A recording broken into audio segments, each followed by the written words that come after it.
Well, hello everybody. Welcome to Mind Shifting Monday with Mitch.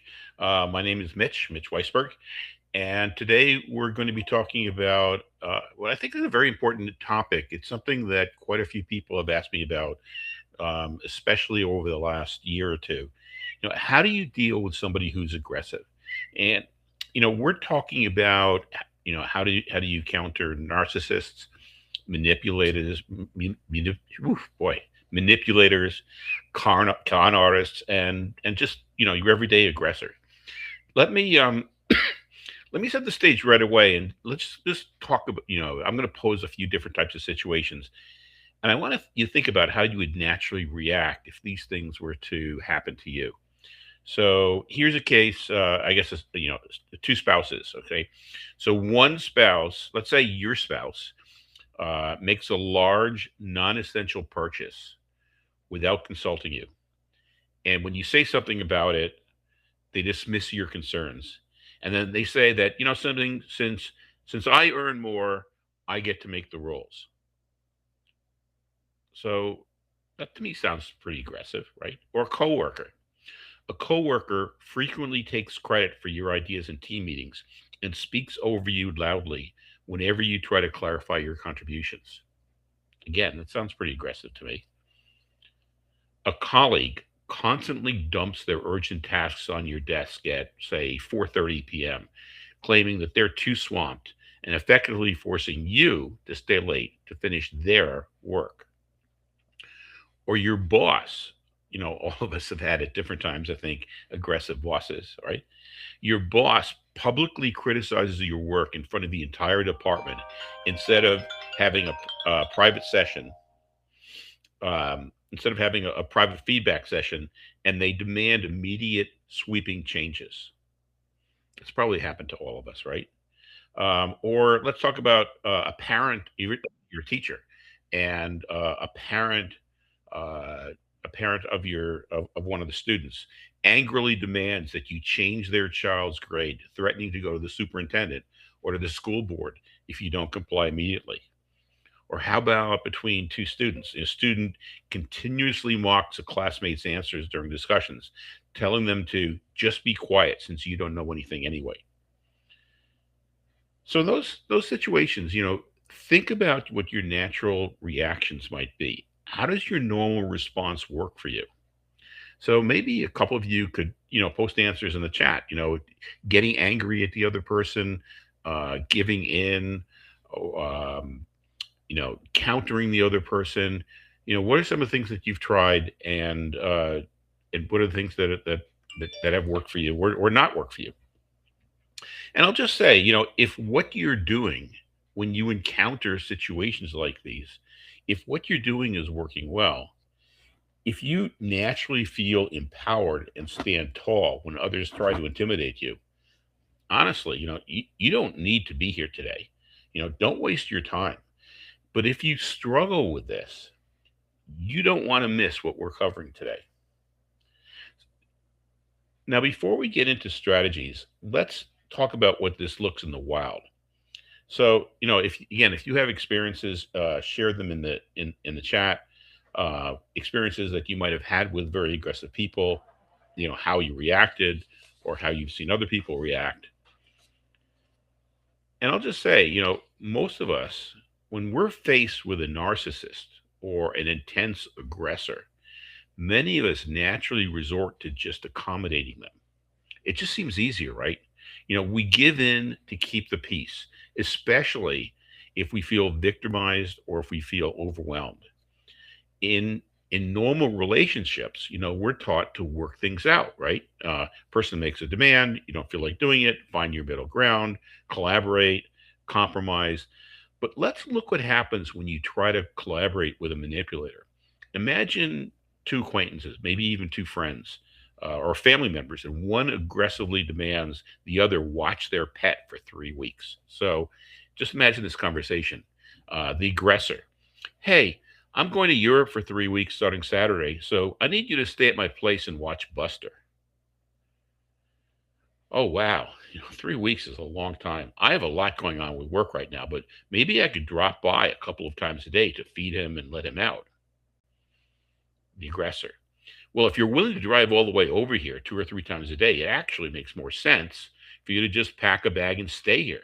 It'll save you all the driving time, and you work from home anyway, so it's really no imposition at all, and it'll keep Buster company. Collaborator. Well, it's just that I'm more comfortable sleeping in my own bed, and I still have evening commitments. What if we look into a pet sitter for the overnights and I cover the days? Wait, so you're going to make me pay a stranger for overnights when you're already going to be here during the day? You're basically here anyway. Why are you making this so difficult for me when I'm leaving so soon? And you might respond, again, trying to collaborate, hey, I'm your friend and I want to help, but I just can't commit to 3 full weeks. Let's look at the calendar and find a middle ground. Okay, so it looks like we're pretty much agreed. You'll come here and stay with Buster. You can get your work done from here, and you know how much I appreciate this. Thank you. I'll just leave the keys on the counter for you. So you see what happened, right? So the aggressor used a preemptive clause to trap the collaborator. And kind of, as I point out in my book, Mind Shifting, Conflict, and Collaboration, when someone is using a compete style, they're not interested in meeting anyone else's needs. They just want to win. Because of this, if there's a strong competitor, if there's an aggressive person, the other person who's trying to collaborate or compromise actually just becomes an accommodator. That other person will take your offers and use them as a new starting point to push for even more.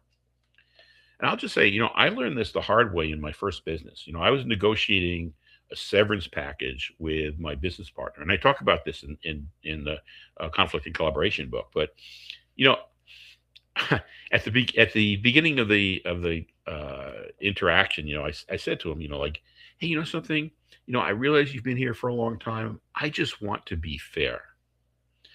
Now, he dragged those negotiations out for half a year while continuing to collect a salary. And in the end, I also ended up grossly overpaying for his stock and giving him a severance. So as we sign the papers and I hand him the check, he puts his arm around my shoulder, and he says to me, "Look, Mitch, I'm going to tell you this because I like you. But once you said you wanted to be fair, I knew I had you. You see, I wasn't interested in being fair at all. I wanted to get as much as I possibly could from you, and I did. So that's the lesson you should take from this is that if you're going to be negotiating with another person, you need to size up what they're actually interested in. And if they're not interested in being fair, you have to establish your own line. So if they aren't, you have to change your whole strategy. So that's how I learned that when you're dealing with a really aggressive person, accommodating or trying to collaborate or trying to compromise, those are all basically end up being the same strategy is basically you're giving them what they want. So this is probably a perfect time to talk about the different styles one can take because in that example that I was giving, I was trying to collaborate and the person that I was dealing with was trying to compete. And we have a handout. I'm going to put the QR code up here so that you can download it if you want to. If I could find the QR codes, there's the uh, so there's a download here. It's a PDF, and if you download it, it's how to lead a discussion about the 5 styles of conflict resolution. And I'm going to now put on the screen here. I'm going to share the screen um, so you can take a look at it. And in that document, and let me go to let's see, does this start working here? No, here. Um, can you see compete? Okay, so here you can see the 5 different styles. So we start off with the compete style. Okay, the compete style is where a person basically says, "We're going to do it my way." If it's your style, it's where you're pushing for what you want. Um, you're direct, you're focusing on winning, and this can be a very fast style, but it can also damage relationships and it can shut people down. Second style is avoid. Okay. And that's kind of style like I'd rather not deal with this. Okay. I'd rather hide. With that person who is making the demands for taking care of the dog, it might have been not picking up the phone call because you knew this person was going to ask you for something. In terms of friend, it's starting to avoid a friend, changing the conversation or whatever. So you're sidestepping the conflict entirely. You change the subject, you walk away, or you just let it go. It keeps the peace at the moment, but very often the issue is not going to go away. The third style is accommodate. Now, somebody who's using the compete style is expecting and hoping that the other person is accommodating, and this is where you figure out what the other person wants, and basically that's what you do. Whatever you want is fine. You give in to the other person's wishes, even when you disagree. Now, this has the advantage of preserving the relationship. But if this is what your go to style is, and if you're doing this all the time, it builds resentment. If you're finding other people are doing with this with you, it's building resentment by them. And so they're more likely to, take a look at you and use the avoid style so that they don't have to deal with your demands. So that's the third style is the accommodate. And then we get into two styles where in English, these words are very similar, compromise and collaborate. But in negotiations, they're two very different styles. So in compromise, each side would give a little. So if let's say, oh, you were at war with a country like Iran, just picking something arbitrarily, right? And you wanted them to give up their you know their nuclear weapons, their nuclear stockpile, and they wanted financial support for whatever they were doing. You might compromise, like you might ask, they might open up the Strait of Hormuz. They might give you half of their nuclear stockpile, and you might allow them to sell oil on the open market. That might be a compromise. Collaborate is where you both are trying to meet each other's needs. And so collaborate generally requires both sides to be willing to work together. And you're actually in collaboration, you're expanding the pie. You're not you're not in compromise. You're dividing the pie. So in collaborate, let's just take that same theoretic example of you're at war with another country with Iran. Collaborate might be, so, we try to understand what their real needs are, and the real needs are that the government wants to stay in power. They want to keep the ability to defend themselves. They want their people to to be able to survive well. And what our needs are is, we don't want them to be attacking Israel per se, or other countries. We don't want them to have the ability to make war on other countries. And we want shipping and international orders to proceed normally. And so we might try to find a solution that meets both of our needs. And so that would be collaborate. So those are the four styles: um, compete, avoid, accommodate, compromise, and collaborate. Uh, and you know, and you saw what happened in that previous example, right? The aggressor used that preemptive close to trap the collaborator. When somebody is using the compete style, they're not interested in in meeting the needs of the other person. So, if you haven't done this yet, you can use that QR code to download the ability to discuss this with five other people. But um, I'm going to stop sharing my screen, and okay, so stop sharing my screen,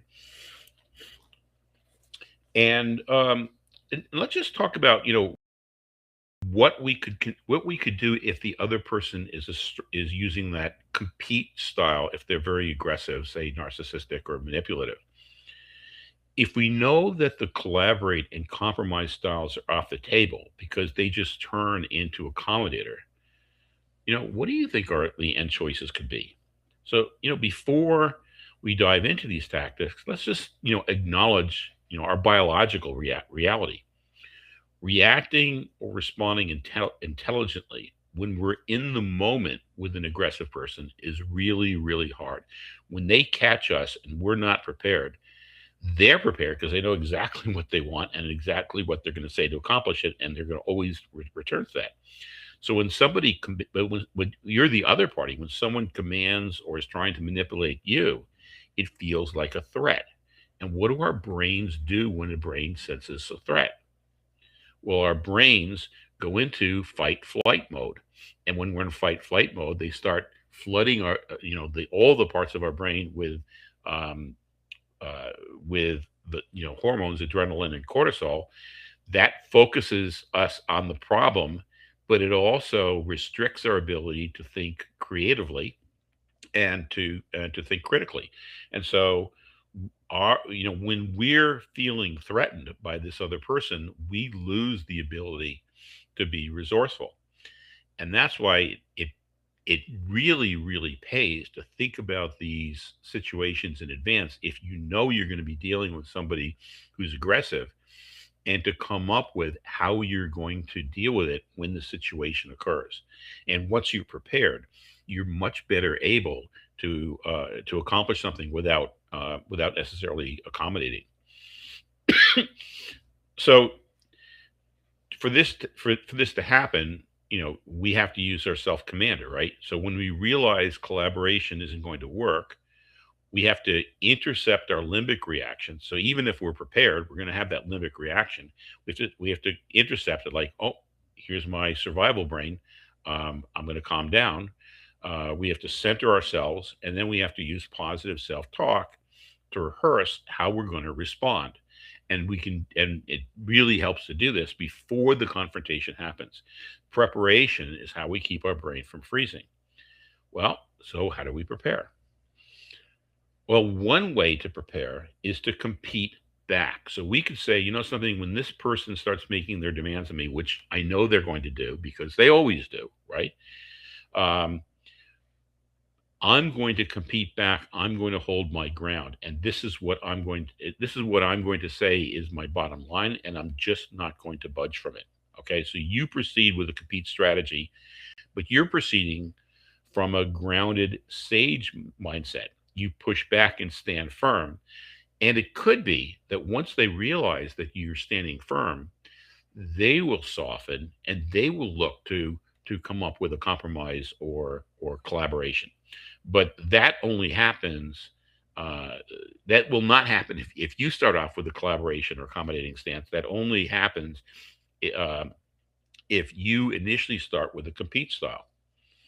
A second way is if you know you're going to be dealing with somebody who's aggressive, is to avoid. You avoid the subject or you avoid the person, or maybe even tell some white lies. Normally, avoiding means that whatever the issue is, it's not going to be resolved. But if you're dealing with a toxic person, avoiding is survival. Stay away from them. Be entirely non-committal. And yes, in extreme cases with manipulators, lying to them and say, yes, maybe I'll do it or something, but that avoid strategy becomes a perfectly valid strategy because your goal, you have to protect yourself. So strategy one was competing back. Strategy two is avoiding. Strategy three is accommodating. This person is going to be making demands. This person is going to be making you feel like you have to do it, but you may decide in advance. Something, I don't really care about this issue. I don't really mind doing this work, and it's worth it for me to do it and to move on. So only use accommodate when it's the most expedient choice for you. Don't use accommodate out of fear. Use accommodate because you've looked at the other styles and you've chosen, something, in this case, accommodate makes sense. If you genuinely don't care about the outcome, or if there are other things that are far more important than fighting this battle, give them what they want and move on. You're choosing to preserve your energy. You're not yielding to theirs. And then one more tactic that very often works, and we see this with politics also, is flattery. It's important to note that flattery, it's never the only strategy, but flattery is a way of disarming the other person a little bit so that you can then, in a sage manner, move to something that's either collaboration or compete back. So it's a tactic that you use so that one of the strategies of competing back, avoiding, or accommodating actually works. Um, and the other strategy becomes more effective. Flattery, it's kind of like a variation of strength based feedback. Narcissists feed on admiration. Sometimes offering strategic flattery completely disarms them because you're giving them exactly what their ego is demanding. That opens them up, and that allows you to much more easily navigate around them. So again, those three strategies: competing back, avoiding, and accommodating, and use the tactic sometimes of flattery to set them back a little bit because they won't be expecting it, so that you can use one of the other three strategies. So I'm just curious if you have used any of these strategies. Feel free to respond in the chat. And what I thought I'd do also, if just what well maybe a couple people are responding, but what I feel I'd do also is talk about some of the experiences of people who have taken mind shifting courses and what they've done. So here's an example. If you're an educator, you've probably gotten these. An aggressive parent email. Okay, so an educator, received an email from a parent that basically ripped her a new one. Unjustly assumed she was going to fail their child. So her immediate reaction, the limbic, fight or flight reaction was to fire back a defensive response. But knowing mind shifting, she used a pause. She walked away from the email. She did a couple of laps around the halls to calm her limbic brain. And then she responded by praising the child and the parents' concern for the child. Didn't make any demands, but once she did that, the email that came back from the parents, their defensiveness disappeared, and that opened up the ability for them to work together to do something to help the child. Another example from somebody who's been in the class: a bullying colleague. The person noted that they work with a bully who takes a massive amount of effort to convince to do anything. And previously, what this teacher had done, she just avoided or ignored the bully. She took on all the work herself. It's like it's not worth dealing with this person. I'll just do it myself. She was working long hours. She's feeling put upon. But then she decided, something. Moving forward, she was going to focus and try different ways of communicating, and what she was going to communicate was just what she was willing to do and what she was not willing to do, and just leave it at that and let the other person do what they wanted to do. But she wasn't going to budge from what she figured was her line in the sand. And then she reported back that that gave her a feeling of power, and really ended up reducing her workflow. A third attending in the classes talked about a manipulative family member, and I'm sure we've all got those, right? They shared a personal struggle this with her daughter. The daughter uses self harm as manipulation tactic when she doesn't get her way. The educator recognized that her own unhelpful scripts were contributing to this. She would catch herself falling back on toxic reactive responses that she had learned from her own mother, such as saying, you're lucky I'm not an abusive or violent person, or, you'll never amount to anything. All the accusatory statements that a parent goes through a parent's head, right? Um, Realizing these limbic responses were not helpful, after she had calmed herself down, she decided, something, the best thing that I could do is to find a counselor. And that sometimes is the best thing that you could do, is to find somebody who you trust, who will help coach you through different responses that maybe you can't come up with on your own. And then a fourth educator described working with a male music teacher, whom she described as manipulative, resentful of women in power, and prone to speaking poorly of students and staff.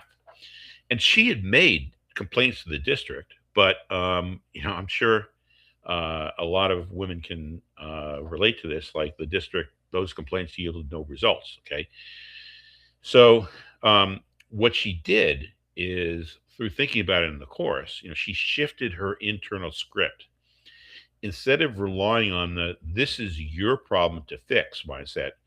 She adopted the mindset that, something, more voices are better. So what she did is she built a support system of other teachers in the school. And so with these other people who were supporting her, it wasn't her fighting a losing battle on her own.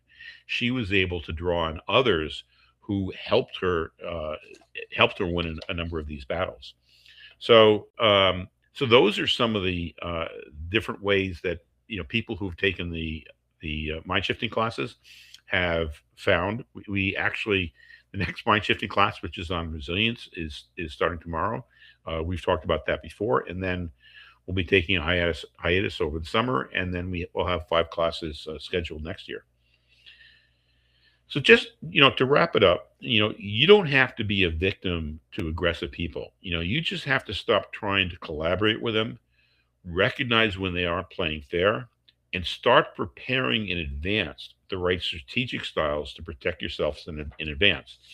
Now, using the 5 conflict styles here could help you do that. And I'm going to share the screen again to just go through that document a little bit, because this is a document that allows you to have a discussion on different styles of resolving conflicts with a group of people. So in your school or in your office or with a book group or whatever, you can have a discussion. And I'll just go up to the top here. It's the name of the document is "What's Your Conflict Style?" And let me just I'm gonna make that a little bit smaller. Maybe this will help. Okay, so it's how to lead a discussion. There's information about the discussion. There's timing, and then in the discussion there are icebreakers that you can use. After the icebreakers, there's 3 phases of asking questions. So the one group of questions is about helping people recognize when this is happening and discussing incidences that different people in the group have encountered. The second phase is where you talk about how people generally respond and what the pluses and minuses are, and what are the other ways of dealing with conflict. And the third is where people talk about incidences where they're likely to have conflict in the future and what they might try differently and how that might work. Um, and then, there's the closing. And I had already pointed out that there's a handout for the participants. One part of the handout is background information, and the other part of the handout is takeaways. So next week we're going to be talking about. Let me stop the sharing. Okay. Next week we're going to be talking about supporting independent authors. We're actually going to have 2 sessions. We'll have a Mind Shifting Monday with Mitch, where I'm talking with Sophie Lechner, and then on Tuesday I'll be talking with 3 other authors. And I think that what we're all finding is that we're stuck. We only get information based on the corporate interests of all these platforms that we're using.